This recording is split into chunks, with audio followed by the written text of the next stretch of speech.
Alrighty, good evening, ladies and gentlemen. This is Harry Muppet. Welcome back to another Starcraft 2 Daily Masters cast. Going to be catching an awesome game from these awesome players. So let's start checking them out. Down the bottom right side of the map, it is Mr. Bomber. He is 26 years of age from South Korea, sponsored by Red Bull, and yes, he is pretty awesome.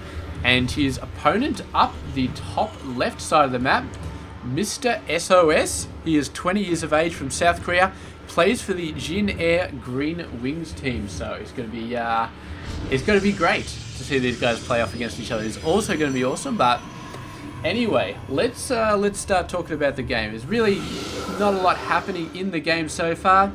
Really not a lot happening outside the game so far. Actually, I'm just finishing off casting the Hairy Bash. I've only got like the grand finals and the third place matchup to go. I'm casting theirs. I think the second the last semi-final game got finished today, something like that. Can't exactly remember, but yeah, it's pretty much done.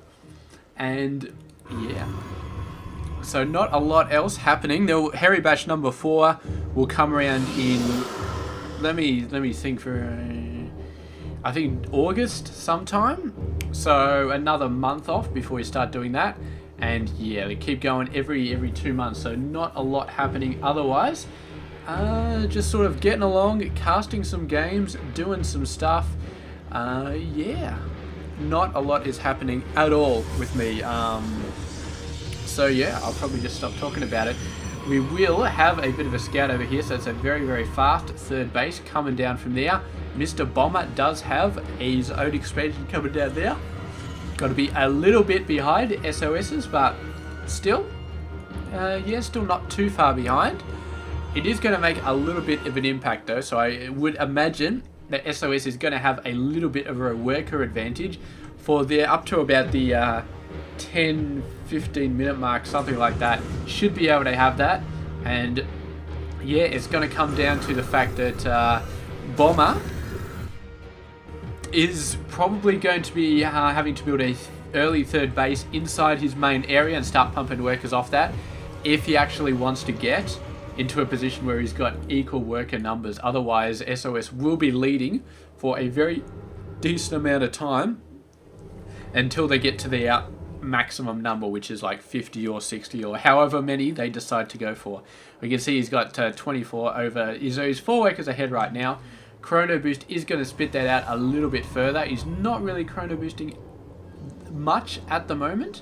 He's only just got the energy up for a Chrono Boost, so I assume he's going to be Chrono Boosting something, but he's got the second base down, so 2 workers coming out at once, and you'd expect him to be doing that really fast for basically until he gets up to the amount of workers he needs, which would probably be about 50 or so at this point, because that's all you can really support on, well, you can support 60 on 2 bases actually, but once you start running out of minerals, those guys don't really have much they can do. And here we go, bunch of Marines coming out, and the Stalker finally does get chased away, and Bomber does get the bunker out. So very nice getting those early defenses, but it's not really early anymore. It's like the 6 minute mark, so it's early, but it's not early like super early or anything like that.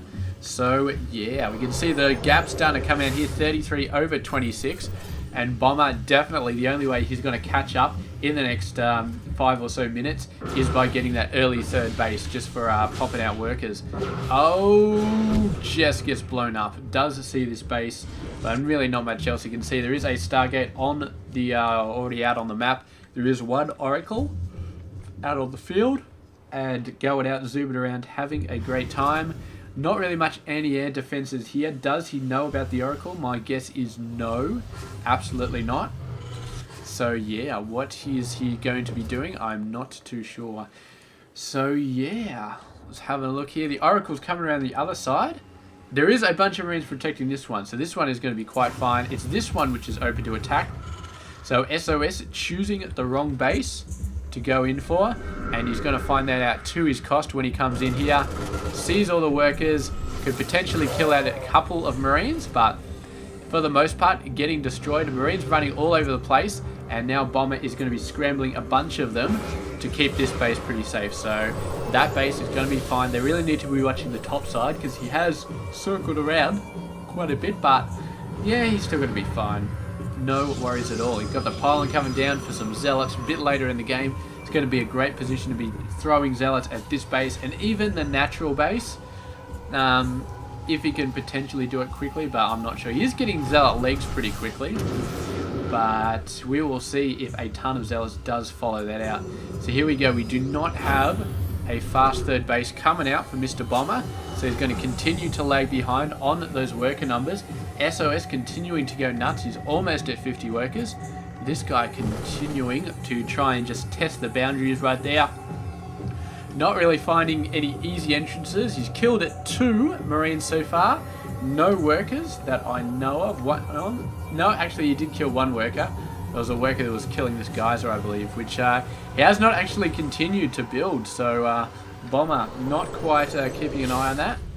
Needs to get a worker over there to finish that refinery, but he has not done it so far. Hallucinated Phoenix is going to get a much better scout, because of course he doesn't want to risk the Oracle getting just blown up as soon as it goes in there. So yeah, I wonder how long that thing is going to stay half built. Going to be interesting to find out. There we go. Gets a nice bit of a scout in there. Does see pretty much everything, pretty much all the buildings. He hasn't scouted off this corner, but there's nothing there anyway. But he doesn't know that, so there could be some secret tech there. And I'm guessing the next Hallucinated Phoenix he pops up may be going into that corner. But he's got a pretty decent army. He's got high Templars. He's got Storm nearly finished.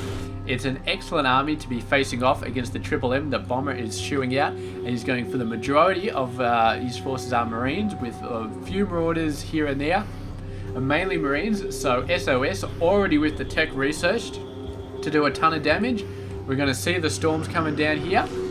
And it is going to be all over the place, and Bomber is going to be at a significant disadvantage once those Storms start coming out. Very, very nice Storms doing a ton of damage. Bomber is, I don't know how he can go back in after that. I think he's just going to run for it and just keep running until he gets back to his base. He's actually sticking around, funnily enough, so maybe he's just keeping a watch out for that sort of stuff. Surprisingly not seeing a ghost thing yet. We should be seeing one of those Ghost Academy coming out fairly soon. Another Hallucinated Phoenix scouting out this empty area where it didn't see before. Does not see any bonus buildings, so that's going to be pretty good. Third base coming down, being built in the over here actually, so maybe moving over there, which is going to be good. The main army actually going in again. Some of them do get blocked off with the force field. None of them getting stormed though, which is nice, but the Storms are about to come down here, and that really, really hurts those guys. Especially with no shields. Sorry, not no shields, but no armor. I think armor does help the Storms a bit. Help against the Storms here, because these guys seem to be taking so much damage. Maybe they take this much damage normally from Storms even with 3 armor, but I don't know, man. I just do not know.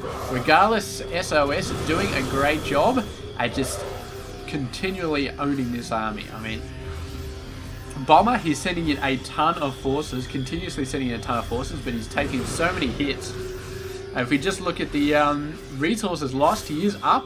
Only 225 up, so he's not a huge amount behind it. He did snipe some high Templars there, I think, so that was pretty nice, but yeah, so he's still killing stuff. He's still doing a pretty good job. Despite the Storms, he's still getting in there, doing some stuff, but I don't think he's anywhere close to actually breaking this force right there. He did just get 1-1. These guys are on 0-2, so they've got 2 armor, which is very, very nice.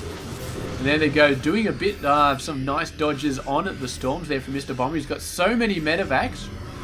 Definitely needs to be he's actually building more medevacs as well as Marines and Marauders, so his macro looking very, very nice. He's still behind, but he's doing a great job with it. The mules really, really helping him out. And there are the rocks starting to go down.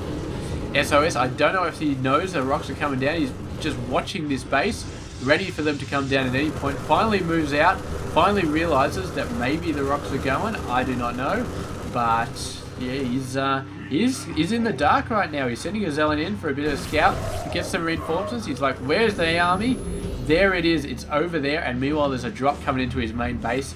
This is not good news for Mr. SOS right there. These Marines are not really enough to do anything, but the majority of the force coming in here. There is a High Templar who's laying down a couple of Storms, But I think that High Templar is getting owned fairly fast. And the Zealots, meanwhile, clean out the rest of these guys. So a bunch of workers have gone down. Although not as much as I would have thought. He's killed 12, which is pretty nice. But I don't think he's going to be able to kill anything else. The Zealots keep swarming in.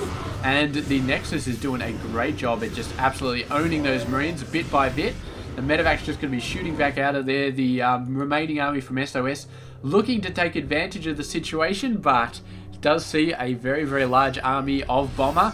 I think half of them were units that fell back previously, and maybe half of them are just reinforcements, but regardless, it's a very, very nice army, and Bomber is just about to have 2-2 upgrades coming out, so looking like he's in a very good position. SOS has not gone for any more upgrades since. He is getting Colossus, which is going to be a huge help, but his armor is still 2 and his weapons are still 0. So it's level 3 armor starting up now. But I think Bomber is going to go straight for 3-3 right now. He's definitely got the minerals and the gas saved up to do it. And there we go. There's the armor. Weapons. He's actually cancelled the armor and gone for weapons instead. But I assume armor will be coming out very, very soon. It's like 250 gas or 300 gas or something ridiculous like that for level 3 armor. There we go. A couple of Zealots coming in. A couple of Zealots getting owned. And 3 weapons and armor are both on the way. So SOS, man, I mean, he's doing great on the armor, but he needs to start getting weapons. Otherwise, Bomber is just going to start annihilating everything. We can see his macro really getting into high gear. Even though he's behind, he's still just building these cheap-ass Marines that are still doing such a great job there. We have a look at the resources lost. He's only 400 behind, and considering how many storms he's been taking, I would expect this to be much higher, but it is not. He is still doing a very decent amount of damage considering that he's been taking so many storms. And here comes the 2-prong attack. Not going to do all that well. 2 Colossus staying at the main area, as well as a small run distance from the 3rd base to that entrance to the expansion. It means that SOS can very, very easily defend both of those places. It's going to get very dicey once he starts thinking about a 4th base, however, to defend both the 3rd and the 4th. Here we go, guys coming down, but a nice storm takes out both of the medevacs in the one storm, and the cannon is not even needed. It's going to be continued to be built anyway, and Bomber starting to slow down a little bit in terms of the damage he's doing. His macro is still completely insane so far, even off only 11 less workers than SOS has. But we will see right here. Oh, the feedbacks on the medevacs doing an awesome, awesome job.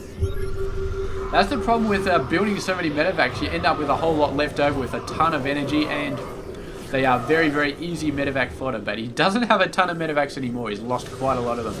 So here we go. The main army continue to move in for SOS. He's only got 2 Colossus. But Bomber, I don't think has... he has very few Vikings. He's only got 2 of them on the field at the moment. 4, sorry. He's just built another one. Getting air weapons as well. So he may not be building a ton of Vikings, but at least he's working on getting them effective in the future. 3-3 almost finished. SOS finally getting level 1 weapons. Well overdue, I'd say, to start getting that sort of tech research done. But he does have 3 Colossus here. He's got a ton of Stalkers. They've got an insane amount of armor. Bomber just about to finish 3-3, and then he will be very, very scary. But he's choosing to go in right now. Not a lot of Viking support, so he's got to be careful. He can't really do a lot versus the Colossus, but he's got a ton of forces, and they've now got 3 weapons, just about to get 3 armor. They are going to start to be extremely dangerous in the next few seconds. But the storms are coming down. It may be too late for Bomber to move in there. He was holding back, waiting for those upgrades, but he's taken so much damage in the last 5 seconds. It may just be too late. The workers are coming out. They're going to be part of the attack as well. The Colossus doing so much damage. Look at this. 12 kills, 5 kills, 10 kills. So much damage. And Bomber finally given the GG. Completely ran out of forces. And I don't know, man. It's just, he didn't have enough Vikings. He was hoping to have enough time for 3-3 to come out. And then he was just going to go in and annihilate everything. But SOS hit him, and he hit him hard when level 3 upgrades were just like 20 seconds from finishing. It was so close. But Bomber, man, I mean, it's just, he didn't switch over to the Vikings fast enough. He didn't get enough Vikings coming out. And I think that was a major contributing factor because, I mean, these guys, they sort of, SOS didn't really have to do anything crazy to try and hit the Vikings. There just weren't that many Vikings out there. He didn't really have to do anything fancy. So Bomber just didn't have the Viking numbers at the end. He had a beautiful amount of Marine Marauders, Very nice medevacs, although they were starting to go down during the end of the game. However, the Viking count just... You need a huge Viking count. I mean, against 3 Colossus, you want like 8 Vikings or something like that. Bomber didn't have it, and a Colossus just does so much damage, completely unopposed. So there we go. Great game, finishing off there. And thank you very much for watching it. I hope you enjoyed this game, and I'll catch you guys tomorrow for another one. So stay tuned for that.